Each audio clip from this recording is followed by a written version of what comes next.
Chers amis, bonjour, salam alaikum. Aujourd'hui, je suis venu pour faire cette petite vidéo, non pour faire un coup de gueule ni un coup de cœur, mais pour vous présenter un frère qui amène un projet qui me tient particulièrement à cœur. Et ce frère, c'est Soli, qui va aujourd'hui répondre à mes questions concernant le projet Quoi ça, pour le paradis ou pour l'enfer. Donc Soli, bonjour. Bonjour. Merci déjà de répondre à mon invitation autour de ce café. Merci de l'invitation. Pour aller directement au but, parlons-nous de ce projet. C'est quoi ça? Le projet, c'est une pièce musicale en fait que j'ai commencé à écrire en 2011 pour moi, c'est ma thérapie en fait. Devant tous ces drames en répétition, qu'est-ce que je peux faire? Comment en fait, j'avais envie de me vider en fait, par rapport à ce drame-là et expliquer peut-être un peu aux gens ce que c'est que la situation de l'archipel des Comores par rapport au visa Balladur. Là, parce qu'il y a beaucoup de gens qui ne savent pas qu'il y a eu déjà 12 000 morts, donc officiellement, on ne sait pas. Et donc, ouais, j'avais envie de me vider au départ, et puis petit à petit, avec la connexion de Slammer sur la Grande Comore, Art de la Plume, je les ai vus en fait interpréter les textes, parce qu'ils m'avaient demandé l'autorisation, j'ai dit encore mieux. Donc, je les ai vus sur scène, et puis j'ai dit pourquoi ne pas aller plus loin. Et donc écrire carrément en fait une pièce musicale qui raconte vraiment. En gros, c'est essayer de parler des mots qui nous touchent avec les mots, essayer de faire sortir ce drame qui touche notre pays, un petit pays qui se trouve dans l'océan Indien. Donc c'est ta manière à toi d'essayer de faire écho justement de ce drame-là avec cette troupe qui se trouve à Moroni. Oui, tout à fait. En fait, le truc, c'est qu'au départ, moi, c'était une thérapie. J'en avais vraiment besoin de parler de ce drame, d'expliquer aussi aux gens ce que c'est que ce drame. Donc, j'avais écrit 6 textes à l'époque que j'avais partagé sur mon blog. Et puis après, il y a les jeunes d'Art de la Plume qui les ont vus. Et puis, donc, ils m'avaient demandé l'autorisation. Et c'est en les voyant vraiment sur scène, en fait, que je me suis dit, je peux aller plus loin. Expliquer mieux peut-être ce qui se passe aussi bien du côté comorien que du côté français entre guillemets. Donc et puis faire de la sensibilisation aussi par rapport à ce drame, parce que souvent les gens partent sans savoir ce qui les attend, sans savoir les écueils du voyage, et puis une fois arrivé, ce qui les attend aussi. Donc j'avais besoin aussi en tant que médiateur, c'est mon cœur de métier. Je viens de l'animation et j'ai toujours fait de la prévention. Et donc je me suis dit, on va se servir de cet outil-là pour faire de la sensibilisation, de la prévention dans les villages. On a déjà commencé ce travail-là depuis 2013 à peu près, mais je trouvais qu'il manquait des choses en fait dans ce que j'avais écrit. Donc je me suis dit, on va carrément écrire une pièce et puis voir ce que ça peut donner. Justement, tu as parlé de ton rôle de médiateur, tu es aussi auteur, compositeur. Tu as fait sortir pas mal d'artistes plus ou moins connus, le plus connu d'entre eux étant Soprano, qui est venu un peu dans les studios de la Savine, dans les Device. Pourquoi ce projet, tu ne l'as pas créé en France, à Marseille notamment où tu vis? Est-ce que c'était une nécessité pour toi justement d'aller là-bas où le drame se perpétue, enfin, le drame a lieu, pour justement essayer d'éveiller les consciences? Oui, moi c'était vraiment une nécessité parce que le drame se trouve dans ce bras de mer de 70 km, ce cimetière marin. Et en tant que comorien, je me sens concerné par l'affaire. Et je me suis dit pourquoi ne pas le monter là-bas carrément. Je sais que peut-être les gens auraient voulu que je le monte ici.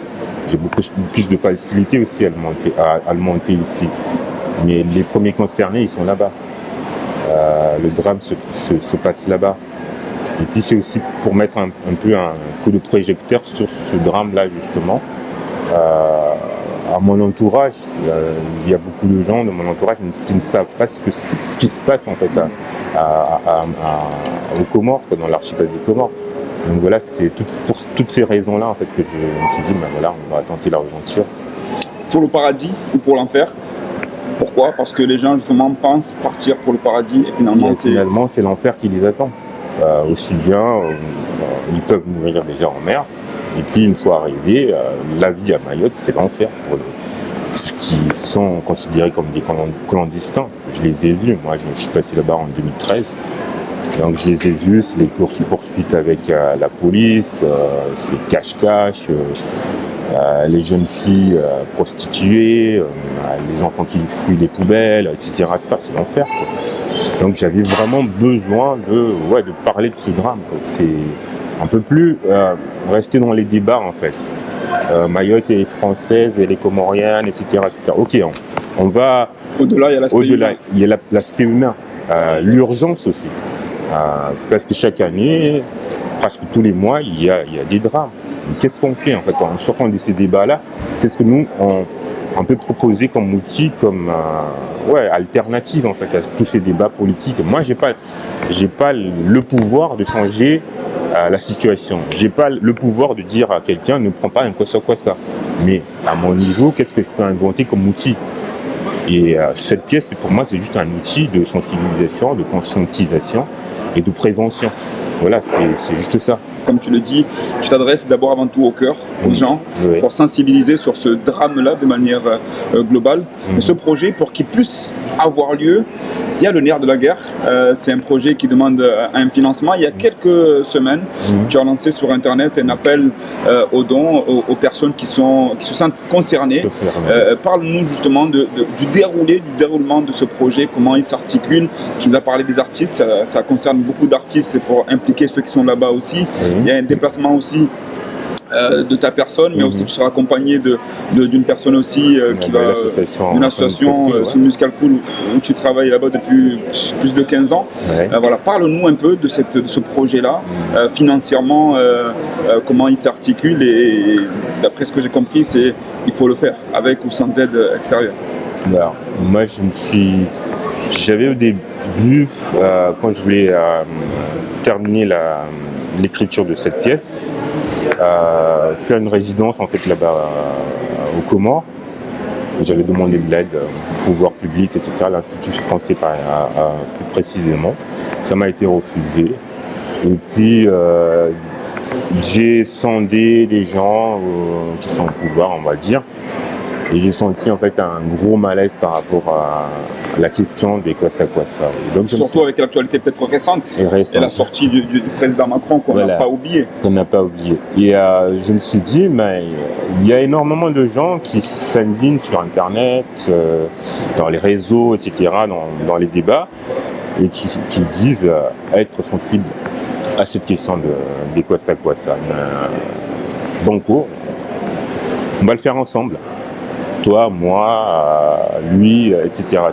Chacun met 1 euro, ce qu'il peut, dans ce projet pour aller produire cette pièce. Et moi, j'ai besoin pour sa production de 16 personnes à peu près. Donc aussi bien des slammeurs comédiens que des musiciens. Il y a une partie de l'équipe qui est sur Madagascar parce qu'ils font des études à Madagascar. Donc il faudra les rapatrier. Donc tout ça, ça engendre des frais aussi bien en déplacement, en transport, en restauration, etc.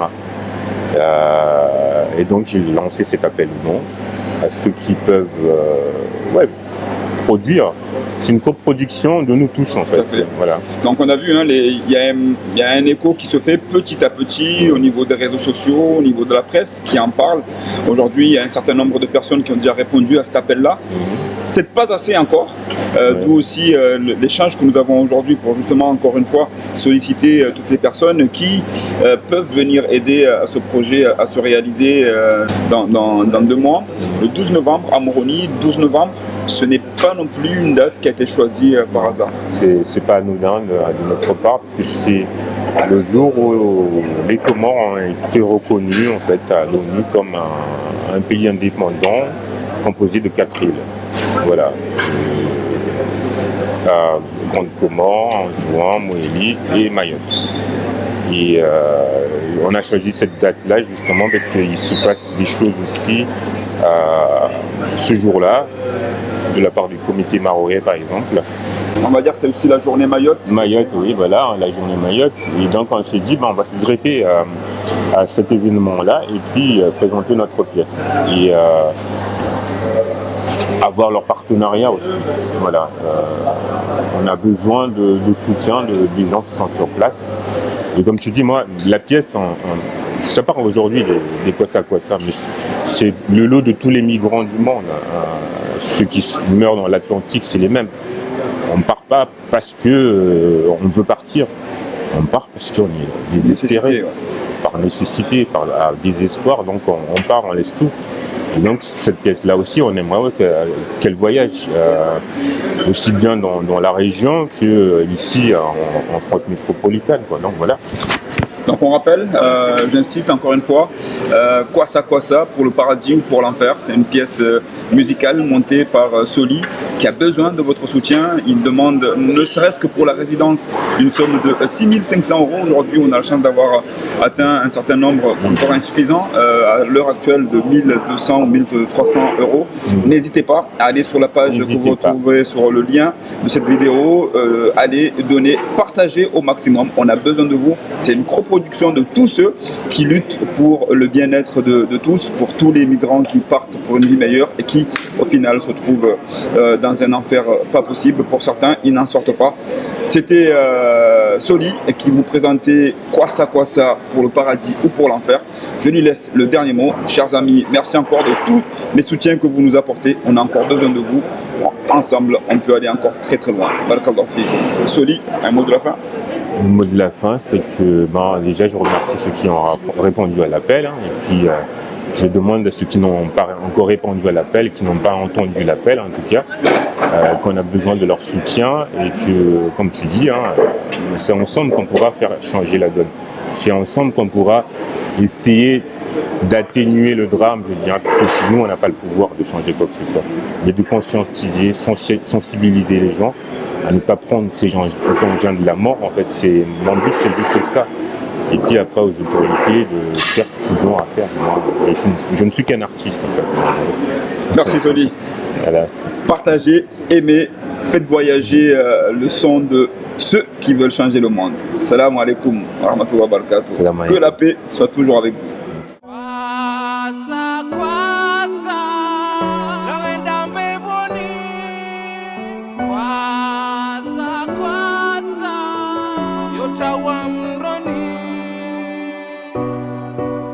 How come?